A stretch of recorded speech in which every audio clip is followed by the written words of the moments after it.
لا اسلام میں مختلف ممالک کا تصور، اسلام میں امت واحد کا تصور ہے، یعنی سرحدوں کا بالکل تصور نہیں ہے، مگر خلافت عثمانیہ کے بعد مسلمان ملک پرستی میں مبتلا ہو گئے ہیں۔ یہ ملک پرستی اسلام میں کہاں تک جائز ہے؟ عبدالرحیم صاحب انڈیا سے۔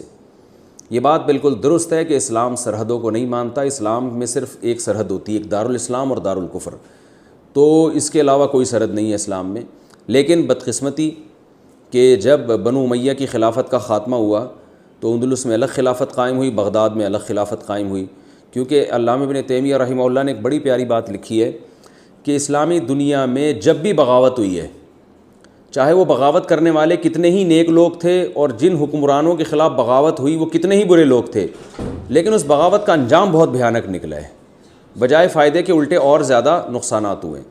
تو وہی ہوا ہے کہ بنو امیہ کے خلاف بغاوت ہوئی، بغاوت کرنے والے بڑے نیک لوگ تھے، لیکن نتیجہ کیا نکلا کہ اسلامی خلافت دو ٹکڑوں میں بٹ گئی۔ بڑی خلافت تو بغداد ہی کی تھی، پھر اس کے بعد بنو عباس کے خلاف جب تاتاریوں کا حملہ ہوا اور بغداد کی خلافت کا خاتمہ ہوا تو مسلمان بالکل ہی لاوارث ہو گئے، تو پھر اس کے بعد بالآخر یہ عثمانی اٹھے ہیں، اور جو کچھ آپ آج کل لوگ ڈرامہ دیکھ رہے ہیں ارطغرل، تو وہ ایک نئی تحریک شروع ہوئی، پھر الحمدللہ اللہ نے دوبارہ مسلمانوں کو جمع کیا اور خلافت عثمانیہ قائم ہوئی، لیکن وہ بھی سارے مسلمانوں پر نہیں تھی۔ یہاں ہندوستان میں بہرحال مغلوں کی حکومت تھی، وہ ایک الگ حکومت تھی، لیکن وہ پھر بھی فخر کرتے تھے اپنے آپ کو خلافت عثمانیہ کا تابع کہہ کے، اگرچہ خلافت عثمانیہ کو اس پہ ہولڈ نہیں تھا، لیکن خطبوں میں خلیفہ کا نام لیا جاتا تھا، اور خلیفہ کے جو خط ہے کہ یعنی جو پرمیشن لیٹر آپ کہہ سکتے ہیں کہ پرمیشن خلیفہ کی طرف سے کہ بھئی آپ یہاں حکومت کر سکتے ہیں، اس پر مسلمان بادشاہ فخر کیا کرتے تھے، یعنی کسی حد تک اس خلیفہ کو مانا جاتا تھا، چاہے پورا نہ مانا جائے۔ تو اس کے بعد جب خلافت عثمانیہ ختم ہوئی ہے تو مسلمان مختلف ٹکڑوں میں بٹ گئے، اس خلافت کو ختم کیا گیا یہ سوچ کے کہ یہ اجمی ہیں، یہ ترک ہیں، یہ عربوں پہ کیسے حکومت کر رہے ہیں، عربوں کو اٹھایا گیا کہ بھئی تم ان سے جان چھڑاؤ، اور یہ مزار پرست لوگ ہیں، ان کی بڑی بڑی قبریں بناتے ہیں۔ یہ بات درست ہے کہ خلافت عثمانیہ میں جو اولیاء اللہ کی قبریں بڑی بڑی اونچی قبریں ہوا کرتی تھیں، جو کہ اسلام میں جائز نہیں ہیں۔ مکہ مدینہ میں بھی قبریں بہت اونچی اونچی تھیں، صحابہ کرام کی پکی قبریں تھیں، لیکن شرک نہیں تھا، صرف ایک برائی تھی کہ قبریں اونچی اونچی تھیں۔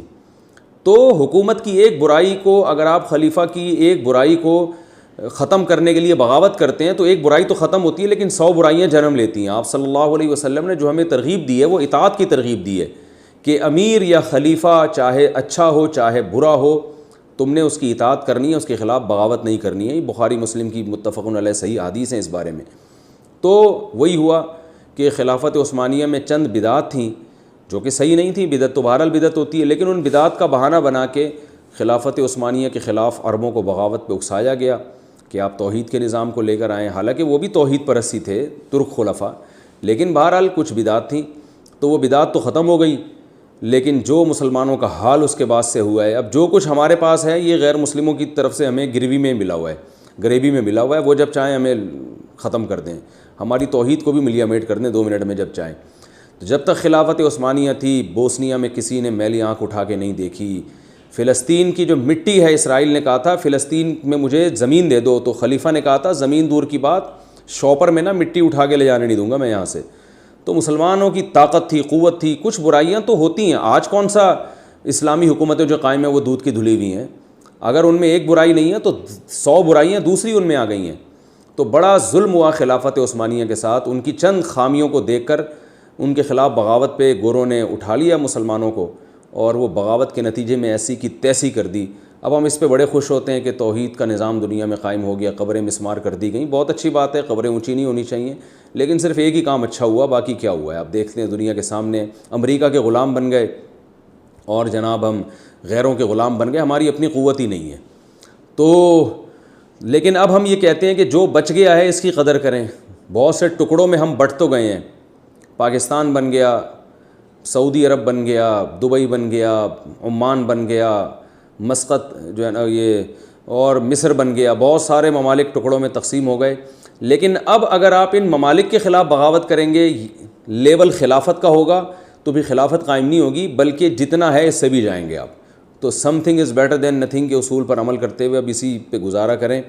اور اللہ سے امیدیں لگائیں کہ اللہ اپنی رحمت سے چاہے گا تو یہیں سے انشاءاللہ کوئی خیر پیدا فرمائے گا، لیکن اس بیس پہ اسلامی ملکوں کے خلاف مسلح بغاوت کرنا، یہ خوب ذہن میں رکھیں، اس سے خلافت نہیں قائم ہونے والی، اس سے جو ابھی ہماری پوزیشن ہے اس سے ہم اس پوزیشن سے بھی چلے جائیں گے، یعنی یہاں سے بھی ہاتھ دھونے پڑیں گے، کیونکہ جب بھی بغاوتیں ہوئی ہیں نا لیول بہت اچھے لگائے گئے ہیں، نتیجہ ایسا نکلا کہ پہلے سے بھی گئے۔ تو اب بھی اگر یہ اتنے سارے اسلامی ملک وجود میں آ چکے ہیں، بس انہی کو ٹھیک کرنے کی کوشش کریں۔ اگر ان کے خلاف بغاوت کی تحریکیں چلتی ہیں کہ ہم ایک پہ سب کو جمع کریں گے، تو یاد رکھیں ایک پہ جمع ہونے والے نہیں ہیں، بلکہ جتنے ہیں اس سے بھی زیادہ ٹکڑے ہو جائیں گے۔ اور یہ جو اسلامی ملکوں میں مسلح تحریکیں، مسلح کی بات کر رہا ہوں میں، ویسے آپ اگر تبلیغ کے عنوان سے یا کسی اور طرح سے قانون کی روشنی میں اگر آپ آئین کے اندر رہتے ہوئے، جیسے طیب اردگان نے کیا ہے، طیب اردگان نے بغاوت کا راستہ اختیار نہیں کیا، اس نے ایک لانگ ٹرم پالیسی بنائی طیب اردگان نے، اور اس نے کہا اور طیب اردگان کی پالیسی نہیں ہے، یہ تو اس کے اساتذہ اور مشائخ کی پالیسی ہے، جو خلافت عثمانیہ جب ختم ہوئی تھی نا اسی وقت سے انہوں نے شروع کر دی تھی، اور آج اس کے نتائج الحمدللہ ظاہر ہو رہے ہیں۔ یہ ارطغرل ڈرامہ بھی اسی کی سیریز میں سے ایک جو ہے نا، اس کی پالیسیوں میں سے ایک پالیسی ہے کہ لوگوں میں اویئرنیس پیدا کرنا۔ تو اس طرح سے انقلاب دیر سے آتا ہے مگر پائیدار ہوتا ہے۔ تو طیب اردگان والا راستہ ہمیں اختیار کرنا چاہیے کہ آئین کے اندر رہتے ہوئے، قانون کے اندر رہتے ہوئے آہستہ آہستہ آہستہ آہستہ اوپر جانا چاہیے۔ ایسے اسکولوں کا جال بچھانا چاہیے جس میں ہمیں ایسے نوجوان ملیں جو بیوروکریسی میں جائیں، جو فوج میں جائیں، جو عدالت میں جائیں، جج بنیں، وکیل بنیں، اور آہستہ آہستہ پھر جو ہے نا انقلاب آئے، وہ بڑا پائیدار انقلاب ہوگا۔ تو ترکی سے ہمیں سبق حاصل کرنا چاہیے۔ ترکی کے بھی جو حالات ہیں، وہاں کے جو فحاشی ہے، اس کو دیکھ کے آپ گھبرائیں نہیں، کیونکہ یہ جس نے ماضی کا ترکی دیکھا ہے، یعنی 40 سال پہلے کا اور آج کا بہت فرق آ چکا ہے، اور انشاءاللہ اگلے 20-30 سال میں بہت زیادہ ترکی چینج ہو چکا ہوگا، بہت زیادہ اسلام کی طرف ترکی آ چکا ہوگا انشاءاللہ۔ تو جس طرح سے محنتیں وہاں ہو رہی ہیں، تو ہمیں بھی اسلامی ملکوں میں اسی طرز پہ محنت کی ضرورت ہے۔